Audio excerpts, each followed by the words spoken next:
오늘 말씀을 나누겠습니다.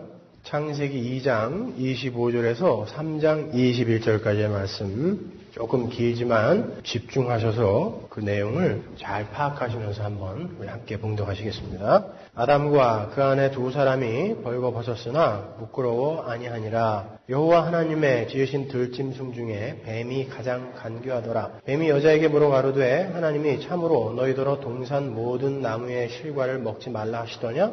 여자가 뱀에게 말하되 동산 나무의 실과를 우리가 먹을 수 있으나 동산 중앙에 있는 나무의 실과는 하나님의 말씀에 너희는 먹지도 말고 만지지도 말라. 너희가 죽을까 하노라 하셨느니라. 뱀이 여자에게 이르되 너희가 결코 죽지 아니하리라. 너희가 그것을 먹는 날에는 너희 눈이 밝아 하나님과 같이 되어 선악을 알 줄을 하나님이 아심이니라. 여자가 그 나무를 본즉 먹음직도 하고 보암직도 하고 지혜롭게 할 만큼 탐스럽기도 한 나무인지라. 여자가 그 실과를 따먹고 자기와 함께 한 남편에게도 주매 그도 먹은지라. 이에 그들의 눈이 밝아 자기들의 몸이 벗은 줄을 알고 무화과나무 잎을 엮어 치마를 하였더라. 그들이 날이 서늘할 때에 동산에 거니시는 여호와 하나님의 음성을 듣고 아담과 그 아내가 여호와 하나님의 낯을 피하여 동산 나무 사이에 숨은지라. 여호와 하나님이 아담을 부르시며 그에게 이르시되 내가 어디 있느냐? 가로되 내가 동산에서 하나님의 소리를 듣고 내가 벗었으므로 두려워하여 숨었나이다. 가라사대 누가 너의 벗었음을 내게 구하였느냐? 내가 너더러 먹지 말라 명한 그 나무 실과를 내가 먹었느냐?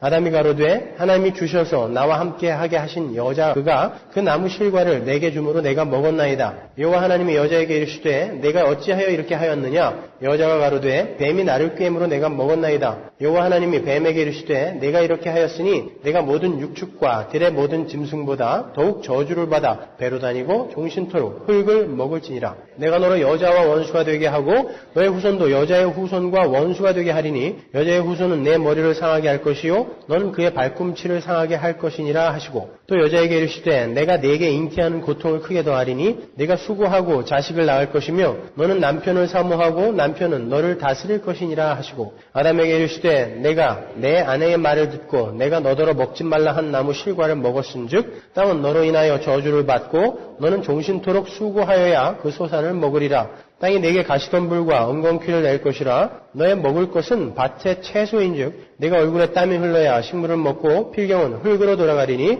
그 속에서 내가 취함을 입었음이라. 너는 흙이니 흙으로 돌아갈 것이니라 하시니라. 아담이 그 아내를 하와라 이름하였으니 그는 모든 산자의 어미가 되며더라. 여호와 하나님이 아담과 그 아내를 위하여 가죽옷을 지어 입히시니라. 아멘. 우리 지난주에 하나님께서 선악과를 따먹고 부끄러운 자들이 되어버린 인간들을 어떠한 방법으로 그 부끄러움을 가리시고 하나님의 백성으로 만들어내시는지를 창세기부터 요한계시록까지 점진적으로 기록된 행위언약과 은혜언약을 살펴봄으로 해서 확인을 했어요. 기억나시죠? 행위언약, 은혜언약, 선악과 나무, 생명나무. 우리는 그 자국을 통해서 성경뿐만 아니라 이 인류의 역사까지도 모두 선악과 나무와 생명나무의 상호관계에서 도출이 되는 십자가를 내용으로 하고 있다는 것을 다시 한번 확인할 수 있었어요. 지난주에 시간이 모자라서 미처 다 설명드리지 못한 부분이 있어서 그 내용을 프린트를 해서 내가 300부를 만들어 갖고 왔어요. 아주 중요한 내용이니까 한 부씩 가져가셔서 잘 숙지해 놓으시기 바랍니다.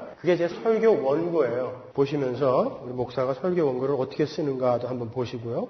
이제 본문의 내용을 한 절 한 절 주의를 하면서 어떻게 오늘 본문의 이야기가 십자가를 담고 있는지를 살펴보겠습니다. 먼저 본문 2장 25절을 보시면 타락하기 전에 아담과 하와는 벌거벗었으나 부끄러움을 몰랐다라는 내용이 나오죠. 타락하기 전에 아담과 하와는 한 몸이었기 때문에 부끄러울 것이 없었다라는 거예요. 그 말은 타락을 하기 전에 인간은 비록 타락할 수 있는 가능성을 내포는 하고 있었지만 하나님과 사람과 자연과 자기 자신과의 관계 속에서 의의 모습을 갖고 있었다라는 의미인 거예요. 제가 전에 성경이 말하는 의, 짜다크라는 개념에 대해서 간단하게 설명을 해드린 적이 있죠? 이 땅에 존재하는 네페시, 존재들은 반드시 관계에 의해서 존재를 하게 되는데 그 관계가 요구하는 것을 성실하게 서로 수행해내는 것을 의라고 한다고 그랬죠. 그러니까 의인이라는 것은 하나님과의 관계에서 하나님께서 요구하시는 순종과 의뢰와 그분의 영광을 드러내는 삶을 잘 살아내는 자를 말하는 거고요. 하나님께서 지정하신 질서에 의해서 자연과의 관계 속에서도 자연을 잘 다스리고 정복하는 자이며 사람과의 관계에서도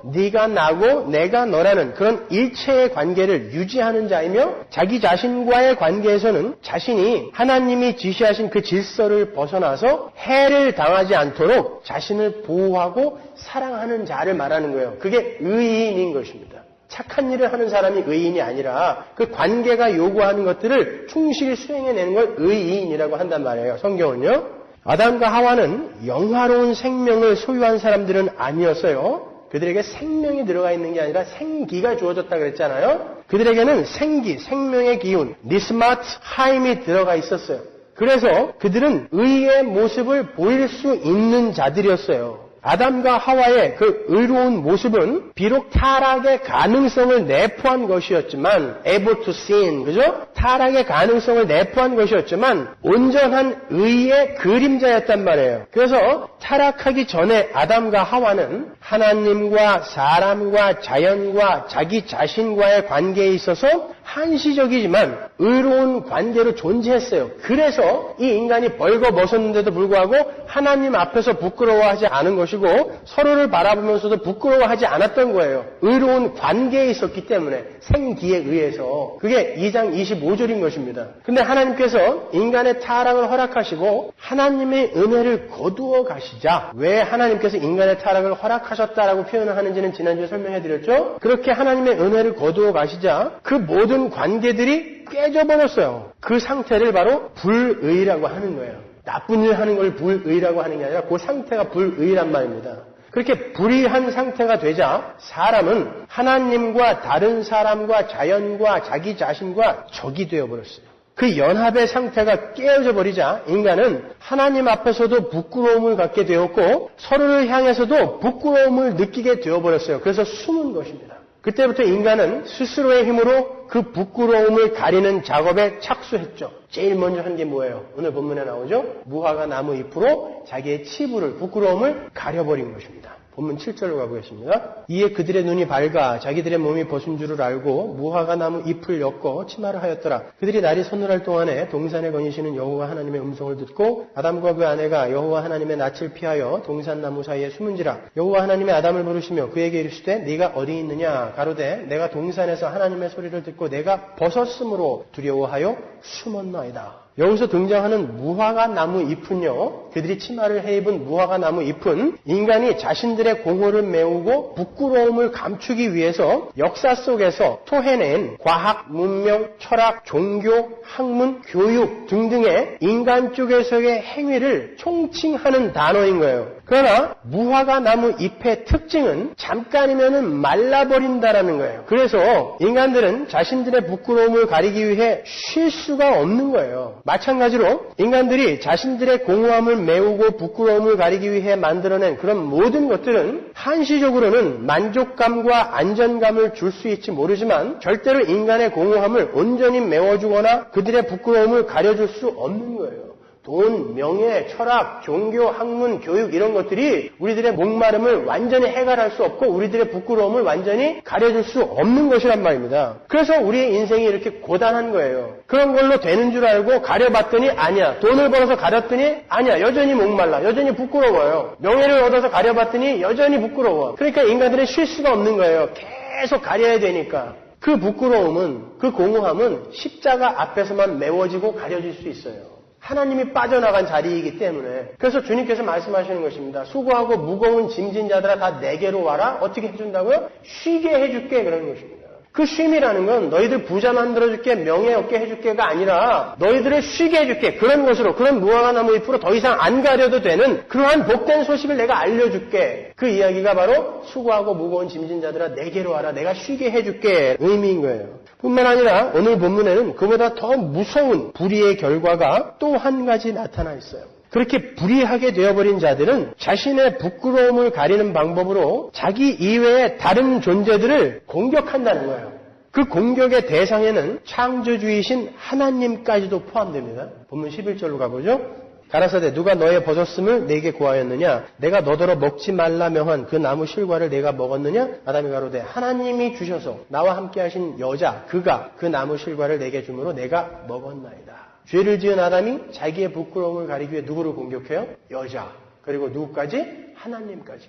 하나님 당신이 만들어서 준 여자가 나에게 먹게 했다라고 이야기하는 거예요. 하나님까지도 공격의 대상으로 삼는 거죠. 이렇게 하나님의 은혜가 떠난 티끌인 인간은 자신이 왕이 되고픈 욕망에 사로잡혀서 자신의 부끄러움을 감추기 위해 하나님을 포함한 자기 이외의 모든 존재들을 적으로 간주하여 공격하는 자가 된 거예요. 그게 타락한 존재들의 속성인 것입니다. 우리가 우리 속에서 흔히 볼 수 있는 시기, 질투, 분열, 전쟁, 험담 이런 것들이 바로 타락의 결과물들인 거예요. 그리고 그러한 타락한 죄인들의 속성이 백일하에 드러난 곳이 바로 십자가인 것입니다. 하나님까지도 죽이더라는 거예요. 예수님이 이 땅에 오셔서 너희들은 죄인이다라고 하니까 그 부끄러움을 가리는 방법으로 이 멍청한 인간들이 그 하나님을 죽여버리더라는 것이죠. 이렇게 인간들은, 타락한 인간들은 공격 성향을 갖게 되어 있다고요. 자기의 부끄러움을 가리기 위해서. 자, 그러한 모든 것들이 사실은 자기의 부끄러움을 가리기 위한 처절한 몸부림인 거예요. 그러니까 걸핏하면 남을 욕하고 비난하고 시기하고 험담하는 사람은 아직도 자기 스스로 자신의 부끄러움을 가리는 수준에서 벗어나지 못한 아주 저급하고 불쌍한 사람인 거예요. 오스트리아의 궁정악장이었던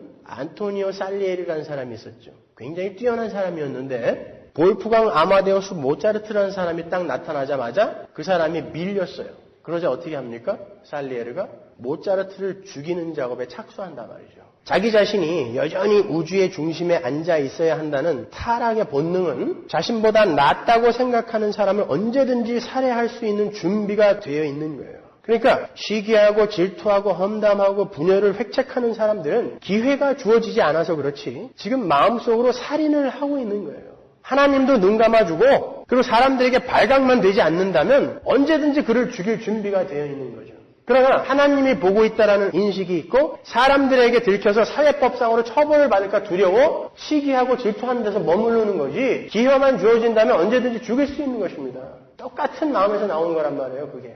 여러분 아담과 하와가 에덴 동산에서 하나님의 명령을 어기고 선악과를 따먹은 건 아담과 하와는 그 자리에서 하나님을 살해한 것입니다. 나는 하나님의 말 듣기 싫다는 거죠. 내 위에 누가 있는 거 싫다라는 거예요. 그게 어기는 거예요. 불순종이거든요. 그러니까 하나님께서 나에게 어떤 명령을 하셨는데 내가 이걸 안 듣기 위해서는 나에게 이 하나님과 대등한 힘만 주어진다면 언제든지 난 죽여버릴 수 있다라는 게 불순종이라는 것이죠. 그게 우리 타락한 죄인들의 속성인 거예요. 공격성. 하나님께서는 이 긴 역사를 통해서 당신의 백성들에게 죄의 결과가 얼마나 무시무시한 것이며 인간들의 열심과 노력이 얼마나 허망한 것인지를 경험케 하시는 거예요. 인간들의 공허함과 부끄러움은 스스로의 노력이나 힘으로 채워지거나 가려지는 것이 아니라 오직 하나님의 은혜로만 채워지고 가려질 수 있다는 사실을 그들의 오성과 인격 속에 역사 속에서 새겨버리시는 것입니다. 그래서 이 6,000년이 넘는 이 인류의 역사가 우리에게 주어진 거예요. 성경은 그래서 오늘 본문 말미에 하나님께서 하나님의 의중을 깨달은 아담과 하와에게 가죽옷을 지어서 입히시는 모습을 기록하고 있는 거예요. 21절 볼까요? 여호와 하나님이 아담과 그 아내를 위하여 가죽옷을 지어 입히시니라. 하나님은 아담과 하와가 스스로 만들어 입은 무화과 나무 잎으로 만든 치마를 걷어버리시고 하나님이 손수 지으신 가죽옷을 입히심으로 그들의 부끄러움을 가리셨어요. 인간들의 노력, 열심 싹 걷어버리고 하나님께서 지으신 은혜의 옷으로 갈아입힌 거예요. 그게 바로 복음인 거예요. 행위 언약하에서 부끄러운 존재가 되어버린 어떠한 노력으로도 그 부끄러움을 가릴 수 없었던 당신의 백성들에게 하나님께서 은혜의 옷을 지어서 입히신 거예요. 아울러 이 구절 속에는 하나님께서 티끌에 불과한 인간들을 어떻게 영화로운 당신의 백성들로 만드실 것인가에 대한 방법도 힌트되어져 있어요. 하나님께 순종하지 못하고 그분을 거역한 티끌인 인간이 부끄러움이 가려진 영화로운 그분의 백성이 되기 위해서는 무죄한 재물이 대신 죽고, 짐승이 죽었잖아요. 무죄한 재물이 대신 죽고 그 재물의 공로로 옷을 입어야만 가능하다는 것을 힌트하고 있는 것입니다. 그러니까 창세기 3장 21절에서 이미 자기의 백성을 위해 십자가를 지시는 예수 그리스도가 나타나고 있는 거예요. 그 짐승의 모습에서. 예수 그리스도께서 십자가에서 벌거벗겨져서 죽으신 것은 바로 아담과 하와의 벌거벗은 부끄러움을 대신 안고 죽으시는 모습을 우리에게 보여주시는 거예요. 아담과 하와가 벌거벗어서 숨었잖아요. 부끄러워서, 창피해서. 근데 예수님이 십자가에서 그렇게 벌거벗겨져서 죽으셨다니까요. 왜? 아담과 하와의 부끄러움이 되셔서 십자가에서 그분이 죽으신 것입니다. 그런 말미암아 그분의 부활 속에서 우리에게 이제 가죽옷 정도가 아닌 의의 흰 옷이 입혀진 거예요. 이 이야기가 이 창세기에 다 들어있는 것입니다.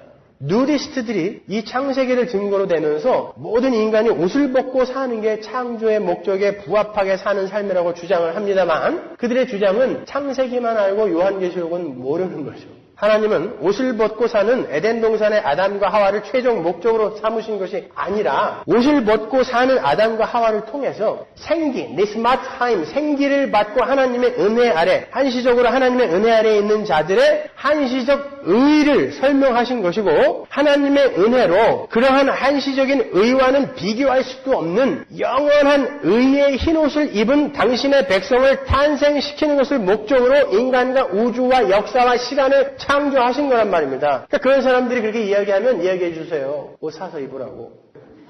그게 성경적이라고. 이렇게 오늘 본문 안에 창세기부터 요한계시록까지의 모든 내용이 하나님의 구속사가 모두 들어있어요. 그리고 또 오늘 본문의 내용 전체는 본문 3장 15절 안에 완벽하게 요약되어져서 담겨져 있어요. 따라서 창세기 3장 15절을 이해하시면 오늘 본문 전체의 이해가 아주 용이할 뿐만이 아니라 성경 전체의 내용을 이해하는 데도 큰 도움이 됩니다. 15절 볼까요? 내가 너로 여자와 원수가 되게 하고 너의 후손도 여자의 후손과 원수가 되게 하리니 여자의 후손은 네 머리를 상하게 할 것이요 너는 그의 발꿈치를 상하게 할 것이니라 하시고 하나님께서 뱀에게 저주를 하세요. 뱀과 여자가 원수가 되게 하고 뱀의 후손과 여자의 후손도 원수가 되게 하고 여자의 후손은 그 뱀의 머리를 상하게 할 거고 뱀은 여자의 후손의 발꿈치를 상하게 할 것이다라는 저주예요. 왜 이 구절이 원시복음, 최초 복음이라고 불리는지에 대해서는 제가 여러 번 설명을 해드렸어요. 간단하게 복습을 하고 넘어갈게요. 여러분이 아시다시피 뱀은 사단의 도구예요. 그래서 성경은 그 뱀을 서슴없이 사단이라고 불러요. 요한계시록 12장 9절을 보세요. 큰 용이 내어 쫓기니 옛뱀, 곧 마귀라고도 하고 사단이라고도 하는 온 천하를 꿰는 자라. 그죠? 계시록 20장 2절 용을 잡으니 곧 옛뱀이요 마귀요 사단이라. 여기 옛 뱀이라고 번역이 된 오핀이라는 이 단어 앞에 톤이라는 정관사가 붙어 있어요. 그러니까 정확하게 번역을 하면 그 옛 뱀이라는 뜻이에요. 그러니까 요한계시록은 창세기에 그 뱀을 지칭하고 있는 거예요. 그 옛 뱀을 잡아보니 그가 사단이요 마귀였다라고 이야기하는 거예요. 따라서 오늘 본문의 뱀이 사단이라는 것은 확실하게 성경 안에서 증명이 됐어요. 그런데 그 사단은 하나님의 저주로 여자와 원수가 된다 그래요. 여자는 누구예요? 단순히 하와를 가리키는 걸까요? 여자. 여자가 누굽니까? 우리가 요한계시록 공부할 때 배웠는데 계시록 12장 5절 보세요. 여자가 아들을 낳으니 이는 장차 철장으로 만국을 다스릴 남자라 그 아이를 하나님 앞과 그 보좌 앞으로 올려가더라. 그 여자가 광야로 도망하며 거기서 1260일 동안 저를 양육하기 위하여 하나님의 예비하신 곳이 있더라. 보시면 여자가 낳은 아이가 있는데 그 낳은 아이는 철장으로 만국을 다스릴 아이예요. 누구예요? 예수 그리스도. 시편 2편에 나오잖아요. 보고 가죠. 6절. 내가 나의 왕을 내 거룩한 산 시온에 세웠다 하시리로다. 내가 영을 전하노라. 여호와께서 내게 이르시되 너는 내 아들이라. 오늘날 내가 너를 낳았도다. 내게 구하라. 내가 열방을 유업으로 주리니 내 소유가 땅 끝까지 이르리로다. 네가 철장으로 저희를 깨뜨리며 질그릇같이 부수리라 하시도다. 그러면 그 예수 그리스도를 낳은 여자가 누구예요? 그것을 알기 위해서는 예수 그리스도가 이 땅에 오셔야만 했던 원인을 규명하면 되겠죠. 그분을 이 땅에 오시게 한 이유가 바로 예수 그리스도를 이 세상에 낳게 된 동인이 될 테니까요. 그죠? 예수 그리스도는 왜 이 땅에 오셨죠? 교회, 하나님의 백성들을 구원하시기 위해 오신 거 아닙니까? 예수 그리스도는 이 땅의 역사 속에 던져진, 역사 속에 존재하는 하나님의 교회들을 구하기 위해서 그 교회들의 필요에 의해서 교회가 이 땅에 있기에 이 땅에 내려오신 거예요. 그러니까 예수를 낳은 게 누구예요? 교회인 것입니다. 그러니까 그 여자는 누구다? 교회, 하나님의 백성들인 거예요. 따라서 여자는 예수 그리스도의 신부로 창세전에 택해진 하나님의 백성들을 총칭하는 상징어인 거죠. 그래서 철장으로 만국을 다스릴 아들을 낳은 그 여자가 광야에서 1260일 동안 하나님께 양육을 받는다라는 부연 설명이 붙어 있는 거예요. 1260일에 대해서는 제가 요한계시록에서 또 자세히 설명해 드렸어요. 다니엘서 9장에 72일에 설명하면서 자세하게 설명해 드렸잖아요. 한때, 두때, 반때, 3년 반, 1260일, 42달. 이게 무엇인지 제가 설명해 드렸어요. 뭐였습니까? 남아있는 그 반일회가 뭐였어요? 하나님께서 예수 그리스도를 이 땅에 보내심으로 말미암아 예수 그리스도가 완벽한 제사장, 완벽한 제물로 하나님 앞에 영단번에 드려졌어요. 그 이후로는 제사와 제물이 필요 있어요, 없어요? 완성됐으니까. 그럼 성전이 필요 없잖아요. 그래서 AD 70년에 로마의 타이터스 장군을 시켜서 하나님의 성전을 박살을 내버렸다고요. 그때부터 예수님이 다시 오시는 그 기간 동안을 한때, 두때, 반때, 반일에 3년 반, 1260일, 42달 이렇게 성경이 표현한다 그랬지 않습니까? 그러니까 그 기간은 무슨 기간이다? 교회가 이 땅에 탄생하여 그들이 신앙의 여정 동안 겪어야 할 광야 인생길. 그것이 바로 1260일인 거예요. 그러니까 이 여자가 1260일 동안 신앙생활 동안 자기의 신앙의 여정 동안 하나님으로부터 양육을 받더라. 그게 바로 광야 인생길이다가 바로 계시록 12장 6절인 것입니다. 그러니까 확실하게 그 여자는 교회다라는 게 드러났어요. 그래서 실제로 예수님께서 여자의 후손으로 오는 거예요. 마리아의 아들로 오는 것입니다. 예수님이 탄생하는 데 있어서 아버지 요셉은 아무런 관련이 없어요. 그죠? 성령에 의해서 여자의 후손으로 오는 거예요. 제가 다음 주에 마태복음하고 누가복음에 있는 족보를 갖고 거기에 대해서 또 설명을 해드릴 거예요. 그런데 하나님은 뱀과 여자가 원수가 될 것이라고 말씀하시므로 사단과 교회가 원수가 될 것임을 밝히세요. 하나님은 하나님의 은혜를 떠나 한 패거리가 되어서 하나님과 원수가 되어버린 사단과 여자에게 그들을 서로 원수가 되게 만들어버리시겠다라고 말씀을 하시므로 둘 중에 하나는 내 편으로 만들겠다라는 약속을 하시는 거예요. 그러면 누구를 하나님의 편으로 만들겠다고 하는 걸까요? 뱀? 사단? 여자? 교회? 누굽니까? 계시록 20장 10절 보세요. 또 저희를 미혹하는 마귀가 불과 유황못에 던지우니 거기는 그 짐승과 거짓 선지자도 있어 세세토록 밤낮 괴로움을 받으리라. 그 마귀, 뱀의 결국은 어떻게 되는 거예요? 유황불못이에요. 그러면 지금 창세기 3장 15절에서 하나님이 내 편으로 만들겠다는 건 누구예요? 여자, 그죠? 교회, 하나님의 백성을 내 편으로 만드시겠다라고 약속하는 거예요. 하나님은 창세기 3장 15절에서 하나님의 은혜를 떠나서는 선악과를 따먹을 수밖에 없는 티끌 같은 하나님의 백성들을 하나님의 은혜로 그 티끌의 자리에서 끌어올리시겠다라는 약속을 하시는 거예요. 그러면서 하나님의 은혜를 떠난 자들의 표본인 뱀과 마귀와 그의 후손들의 삶은 하나님과 원수로 사는 삶이며 패망의 삶이라는 것을 경고하시고 주지시키기 위해서 뱀의 후손들도 여자의 후손인 예수 그리스도와 원수가 될 것이다라는 약속을 하시는 거예요. 이해가 가시죠? 뱀의 후손이 누구죠?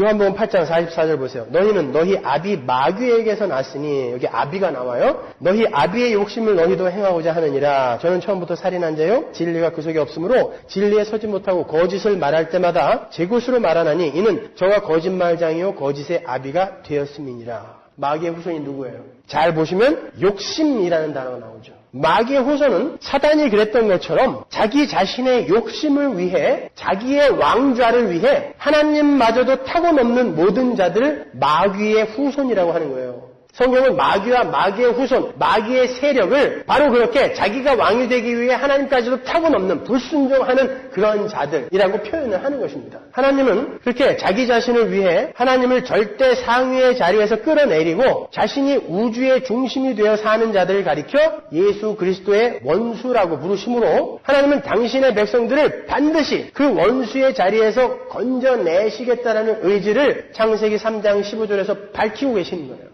어떠한 방법으로 그렇게 하신다고요? 본문에 나오잖아요.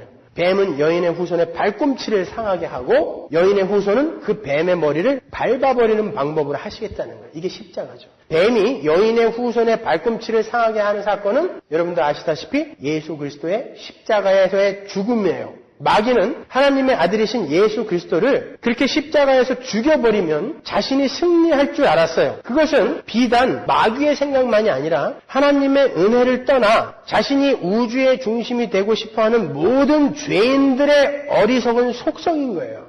여러분, 예수님을 십자가에 못 박은 바리새인들을 비롯한 유대인들도 역시 마찬가지였잖아요. 자신을 몰아붙이는 그 빛이신 예수만 죽여버리면 마음이 편할 줄 알았다고요. 그래서 죽여버린 거예요. 오늘날은 어떻습니까, 여러분? 죄를 책망하고 지옥을 설교하고 올바른 삶을 권고하는 목사는 인기가 없어요. 여러분 중에도 제 설교를 매주 들으시면서 저 인간은 왜 맨날 나만 갖고 지랄이야, 이렇게 생각하는 분들이 있을 거예요. 그죠? 왜 맨날 저렇게 소리만 지르고 난리야. 뭔가 위로의 말, 격려의 말을 듣고 싶어서 왔는데 오기만 하면 두들겨 패고 후벼 파. 그런 분들은 설교를 잘 듣고 계신 거예요.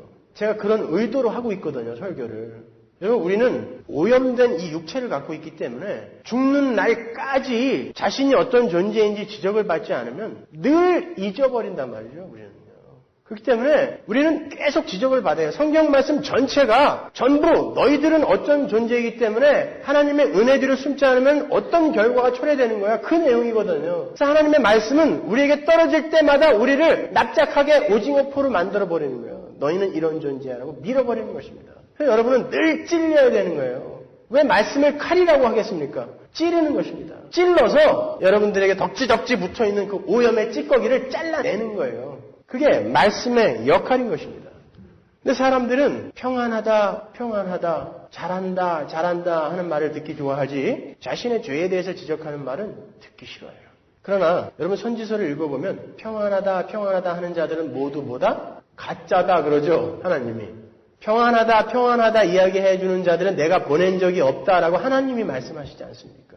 어떻게 우리가 이 죄된 세상에서 죄된 육신을 입고 있는데 평안하다, 다 잘 될 거야, 너는 잘할 수 있어. 이게 어떻게 가당한 설교입니까, 여러분? 성도들이 그렇게 째려보니까 이 시대에 죄에 대한 설교, 지옥에 대한 설교, 재림에 대한 설교 이런 것이 없어진 거예요. 목사가 미움을 받으니까. 사단은 그렇게 여인의 후손의 발꿈치를 물었지만 주님은 그 십자가에서 마귀의 머리를 깨버리셨어요. 마귀는 십자가에서 패배를 한 거예요. 히브리서 2장 14절에 보면 하나님께서 예수 그리스도의 십자가로 그 마귀를 없이 하셨다 그러죠. destroy, disarm 혹은 destroy 시키셨다라고 이야기한다고요. 마귀는 십자가로 죽었어요. 마귀는 예수를 십자가에서 죽이면 자기가 승리할 줄 알았는데 그게 자기의 머리를 짓밟을 줄 몰랐어요. 인간들도 마찬가지입니다. 인간들도 하나님의 말씀을 어기고 하나님을 살해해버리면 자신들이 왕이 될 줄 알지만 그 행위가 자신이 죽는 행위라는 것을 모르는 거죠. 천사들도 그 비밀을 몰랐습니다. 그렇게 하나님의 공의와 은혜가 한 곳에서 확 드러나게 되는 십자가라는 그 비밀을 천사들도 몰랐어요. 그래서 천사들도 하나님이 지금 뭐 하시는 건가 궁금해했단 말이죠. 보시겠어요? 베드로전서 1장 12절 이 섬긴 바가 자기를 위한 것이 아니요 너희를 위한 것임이 계시로 알게 되었으니 이것은 하늘로부터 보내신 성령을 힘입어 복음을 전하는 자들로 이제 너희에게 구한 것이요 천사들도 살펴보기를 원하는 것이니라. 복음은 천사들도 궁금해했던 내용인 거예요. 천사들이 궁금했어요. 하나님의 아들이 자기들은 하늘에서 계속 보고 있었지 않습니까? 그 하나님의 아들이 인간의 몸을 입고 지상에 내려가셔서 죽었어요. 천사들이 궁금했어요. 이게 도대체 무슨 일이냐 말이죠. 근데 그 일로 말미암아 이렇게 하나님의 백성들이 살아나게 된 것입니다. 크도다 깊도다 하나님의 지혜요. 여러분 그렇게 천사들도 알고 싶어했던 그 복음의 비밀이 이렇게 창세기 3장 15절에 이미 계시가 되어져 있었던 거란 말입니다. 우리가 우매해서 못 알아먹었던 거지.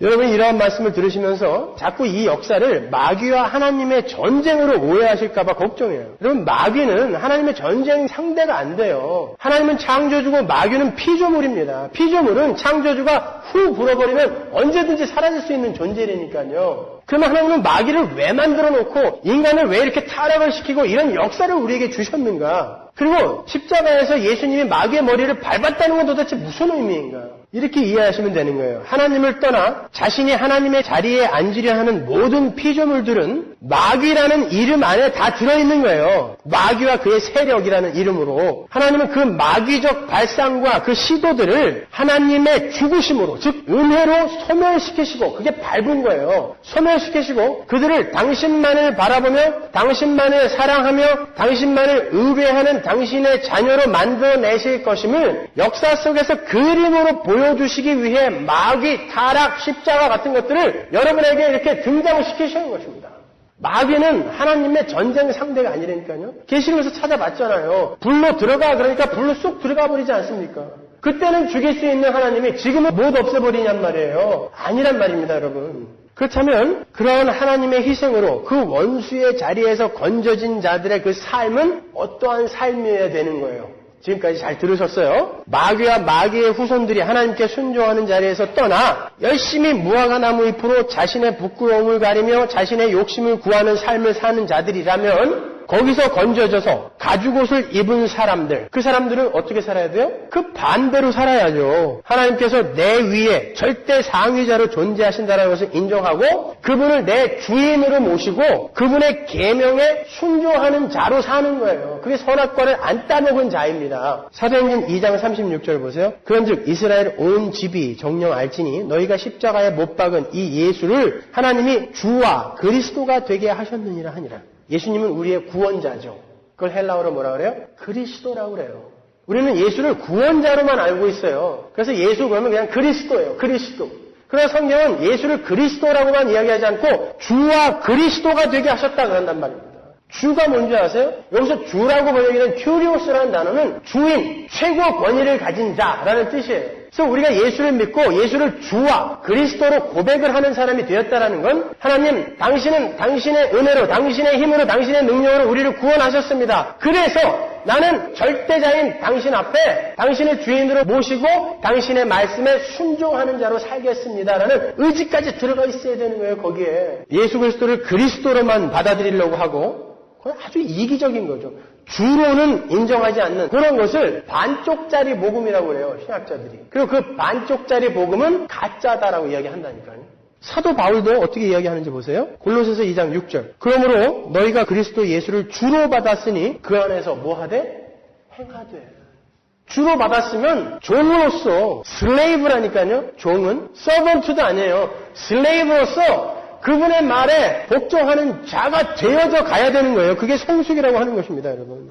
그러면 우리가 그 주인이 시킨 일이 뭔지, 그분의 말씀이 뭔지를 알아야 되죠. 또 나오는 거예요. 뭐예요? 계명의 내용이 예수님이 요약해 주셨잖아요. 주 너의 하나님을 목숨 걸고 사랑하고 네 이웃을 사랑하는 거예요. 심플하죠. 그게 성도의 삶인 것입니다. 그러면 내가 사랑해야 하는 이웃이 누구예요? 그걸 알아야 사랑할 거 아닙니까? 이웃을 사랑하라고 하는데 내가 사랑해야 하는 이웃이 누구예요?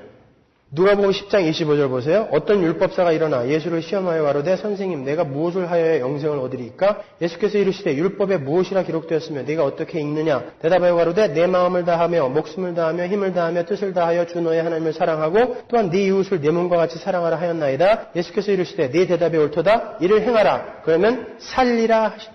어떤 율법사가 주님께 영생을 얻는 방법에 대해서 물어봐요. 그러니까 주님께서 율법에 뭐라고 기록되어 있니? 라고 물어보니까 율법사가 정확하게 대답하죠. 하나님을 사랑하고 이웃을 사랑하라고 했습니다. 그때 주님이 뭐라 그래요? 그러면 가서 그와 같이 행하라. 알고 있는데 왜 물어보니? 라고 말씀하셨어요. 그때 율법사가 묻습니다. 그러면 내 이웃이 누굽니까? 누구를 사랑해야 되는 겁니까? 어디까지 그 바운더리를 알려주세요. 라고 이야기할 때 예수님이 하신 대답이 뭐예요? 선한 사마리아인의 비유인 것입니다.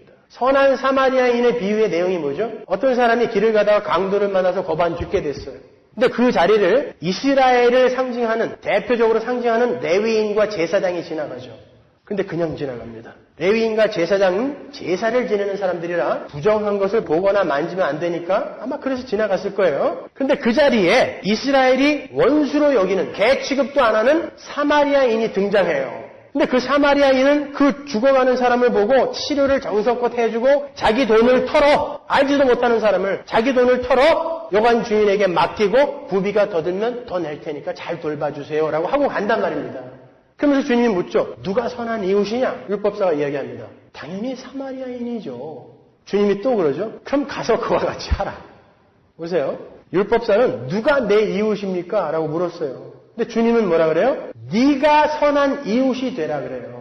우리는 누구를 선택해서 사랑하는 자들이 아니라, 영생을 얻은 자들은 누구를 선택해서 내가 좋아하는 사람을 사랑하는 것이 아니라 내가 선한 이웃이 되어 원수까지도 사랑하는 자가 되려는 거예요. 그래서 그 이스라엘에게 이야기하는 자리에 사마리아인이 등장하는 것입니다. 원수가 등장하는 거예요. 너희들이 원수로 생각하는 사마리아인이 한 일을 생각해봐라. 그게 바로 영생 얻은 자들이 해야 하는 일이다 라고 이야기를 하는 것입니다. 그러니까 우리의 이웃이 누구예요? 원수까지 포함한 모든 이들인 거예요. 그들이 다 우리의 사랑의 대상인 거예요. 그러나 하나님의 은혜를 떠나 자신의 부끄러움을 가리기 위해 하나님과 인간을 공격하는 자가 되어버린 타락한 자들은 절대 못하죠. 그죠? 그래서 예수님이 이 땅에 내려오셔서 죽으신 것입니다. 그들을 품에 안고 죽으신 거예요. 옛사람을 완전히 죽여버리고 새 사람으로 탄생시켜 놓은 것입니다. 이제 선악과를 안 따먹은 자, 그리고 안 따먹을 수 있는 자로 우리를 바꿔놓은 거예요. 새로운 피조물로. 그래서 그들은 이제 사랑을 할 수 있는 존재가 됐어요. 왜? 하나님으로 말미암아, 예수 그리스도의 은혜로 말미암아 내가 이제 하나님의 왕좌에서 내려와서 하나님을 사랑하는 자가 됐어요. 그리고 내가 이제 왕의 자리에 안 앉아 있어도 되기 때문에 내 왕위를 지키기 위해 다른 사람을 안 밟아도 되는 자가 되어버렸어요. 그래서 그들은 이제 사랑을 할 수 있는 자가 되었다니까요. 그래서 우리에게 그 삶이 요구되는 것입니다, 여러분. 여러분은 하나님의 은혜로 말미암아 그렇게 새로운 피조물로 새롭게 창조된 분들이에요. 그래서 여러분은 사랑을 해도 되고 안 해도 되는 존재가 아니라 반드시 사랑을 하셔야 하는 분들이에요. 안 되는 걸 억지로 하라고 강요하는 게 아니라 하나님은 반드시 여러분을 그렇게 끌고 가실 거라는 것입니다. 그때에 우리가 어떻게 반응해야 되냐는 거예요. 제가 여러분에게 요구하는 것은 이겁니다. 안 되는 걸 억지로 하라는 게 아니라 하나님이 분명히 여러분을 그런 사람으로 만들기 위해 사건과 상황들을 허락하셔서 끌고 가실 건데 우리가 거기에 올바르게 반응을 해야 된다는 것입니다. 여러분, 우리가 하나님의 은혜를 받아 하나님을 사랑하는 자가 되었다라는 그 증거를 이 땅에서 무엇으로 보일 수 있습니까? 열심히 종교 행위하는 거, 헌금 많이 하는 거, 그런 것으로는 증거가 안 돼요. 우리가 진짜 하나님을 사랑하는 자가 되었다라는 유일한 증거는 우리가 이웃을 사랑하고 있는가 아닌가인 거예요. 그래서 야고보 사도는 성경의 모든 계명을 이웃 사랑하기라고 했다니까요. 자기가 뭔데 예수님은 주 너의 하나님을 사랑하고 네 이웃을 네 몸처럼 사랑하라라고 이렇게 두 가지로 이야기해 줬는데 자기가 뭔데 주 너의 하나님을 목숨 걸고 사랑하라는 다 빼버리고 이웃 사랑하기라고만 이야기했을까요? 볼까요? 야고보서 2장 8절. 너희가 만일 경에 기록한 대로 네 이웃 사랑하기를 내 몸과 같이 하라 하신 최고한 법을 지키면 잘하는 것이거든요.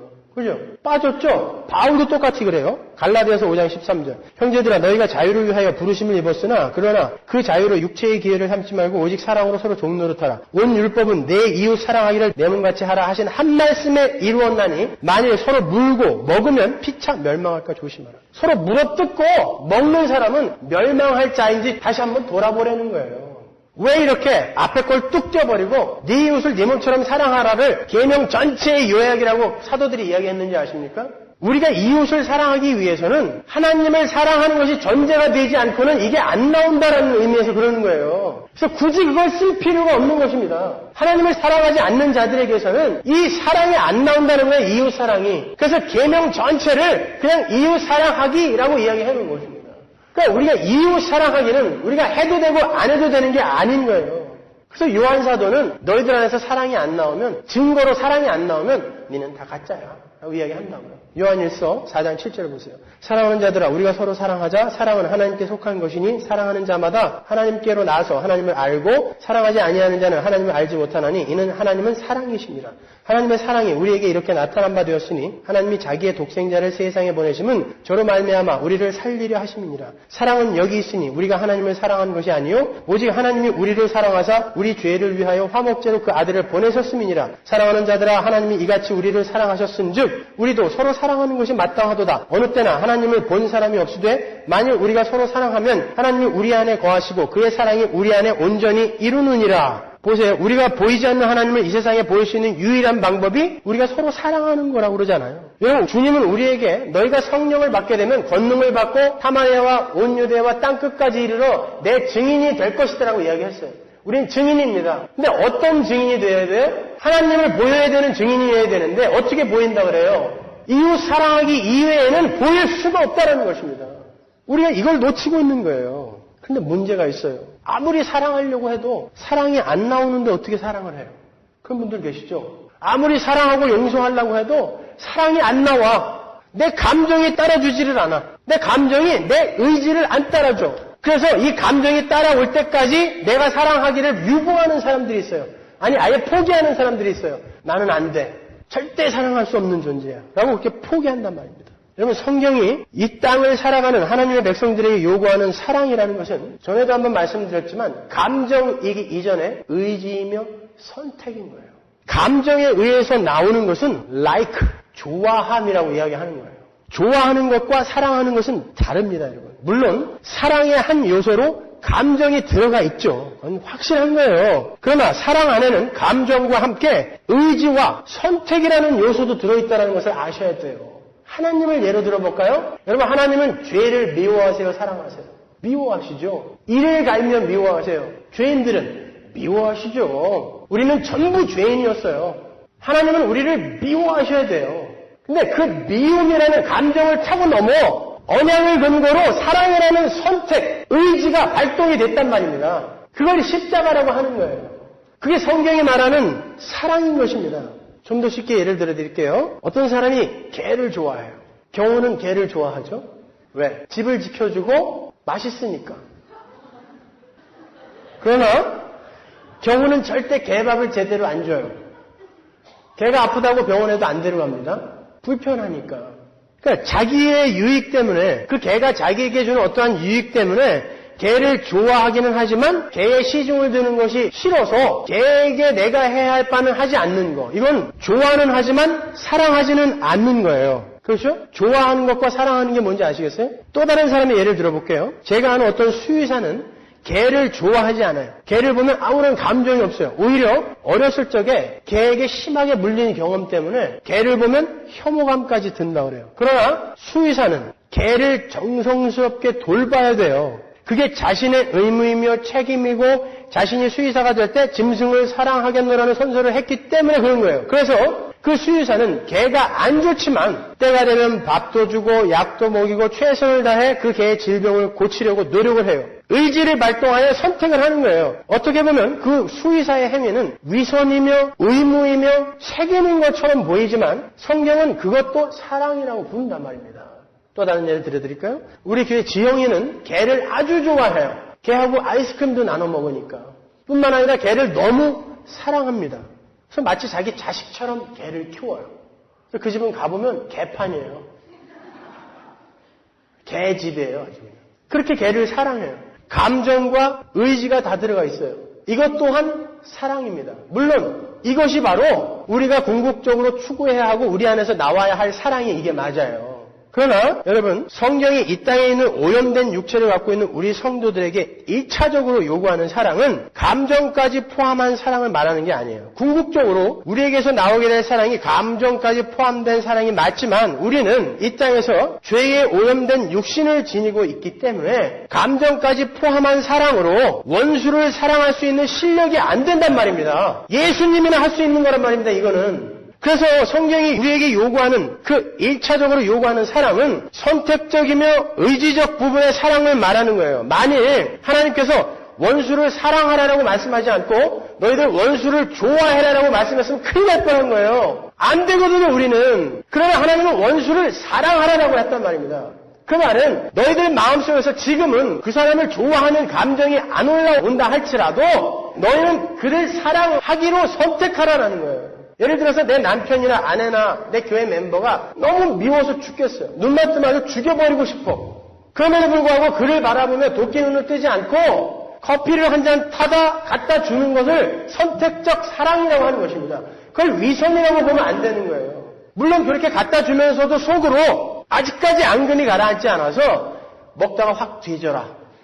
이런 마음으로 갖다 줄 수도 있지만 이 선택을 하라는 것입니다. 그게 사랑하라는 거예요. 그러니까 안 된다고 핑계댈 수가 없는 거죠. 그렇게 우리가 선택하고 의지를 발동하여 사랑을 할 때 하나님께서 우리에게 감정까지도 동원된 사랑을 할 수 있는 자로 만들어주시는 것입니다. 하나님은 우리에게 사랑을 가르치기 위해 우리에게 미워하는 자를, 원수를 갖다 들이대시는 거라고요. 그때 끝까지 내 감정이 저 사람이 좋아질 때까지 난 사랑하지 않을 거야는 하나님을 거스르는 것이고 그래도 하나님이 사랑하라라고 명령했으니까 갖다 줘보는 것입니다. 아직 내 마음속에는 용서가 안 됐지만 아직 마음속으로는 확 그냥 때려주고 싶지만 의지적으로 선택을 하는 거예요. 왜? 나는 내 감정을 조차 살기로 하지 않고 이제는 하나님의 말씀을 조차 살기로 했기 때문에 내 감정을 사랑 못하는 인간이지만 하나님이 원수를 사랑하라고 했으니까 내 의지로 해보는 것입니다. 우리는 무화과 나무 잎으로 내 몸을 열심히 가리는, 남을 밟아 내 왕좌를 유지하는 그 자리에서 내려온 자들이기 때문에 나는 사랑할 수 있는 자라고 하나님이 말씀해 주셨으니까 왜 안 되냔 말이에요. 나는 그 앞에서 기도하란 말입니다. 통곡을 하면서 선택을 하는 거예요. 그게 우리에게 요구되는 것입니다. 사랑해요. 여러분, 그렇게 사랑하시면서 여러분은 언젠가 사랑과 미움이라는 게 참 종이 한 장 차이구나. 옛날엔 그렇게 죽이고 싶던 사람이 어떻게 요즘은 또 이렇게 곰살맞게 그냥 없으면 못 살 것 같고 이럴까? 이런 것들을 경험한다니까요, 우리가. 그러면서 사랑과 미움이라는 건 그건 정말 종이 한 장 차이구나 깨닫는 것입니다. 그리고 진짜 사랑하는 자로 지어져 가는 거예요. 여러분은 남의 옷을 벗겨 나의 부끄러움을 가리는 자가 아니라 내 옷을 벗어 남의 부끄러움을 가려주는 선한 사마리아 같은 그런 성도의 자리로 부르심을 받은 분들이에요. 무화과 나무 이파리로 대충 가린 분들이 아니라니까요. 이제 의의 흰옷을 입은 분들입니다. 그러면 우리 그 신분에 맞게 한번 멋지게 살아보자 말입니다. 요즘 한화그룹 김승현 회장이 자기 아들의 복수를 했다가 아주 큰 낭패를 보고 있는데 술집 종업원들한테 두들겨 맞고 오늘 아들을 데리고 가서 네가 맞은 만큼 때려 그래갖고 눈탱이를 이렇게 만들어 놓고 왔다 그래서 소환됐어요. 그래 놓고 나중에는 야 남자들이 뭐 다 그럴 수도 있지 하면서 폭탄주를 한 잔씩 사주고 헤어졌다는데 그 앞에 거를 생략하고 그냥 아들 데리고 찾아가서 남자들이 그럴 수도 있지 뭐 화해하고 다시는 그런 일 없도록 하자라고 그냥 술이나 한 잔 받아주고 왔으면 얼마나 그 이미지가 좋아졌겠습니까? 근데 그걸 데리고 가갖고 네가 맞은 만큼 때려. 그게 여러분 무화과 나무 잎으로 자기 부끄러움을 계속 가리고 있는 힘의 원리로 세상을 살아가는 자들의 속성인 것입니다. 그거 때려서 뭐가 달라졌어요? 내가 당한 만큼 갚아주는 거는 당시에는 속이 편한 것 같이 보일지 모르겠지만 아닙니다. 엄청난 자기에게 해가 되는 거예요. 십자가가 뭡니까? 자기 부인이 뭐예요? 당해주라는 거 아닙니까? 그 속에서 하나님의 위로를 받으라는 게 십자가 아닙니까? 그게 바로 사랑을 선택하는 자들의 삶인 거예요. 그 사랑을 한번 열심히 연습해 보세요. 네, 기도하겠습니다.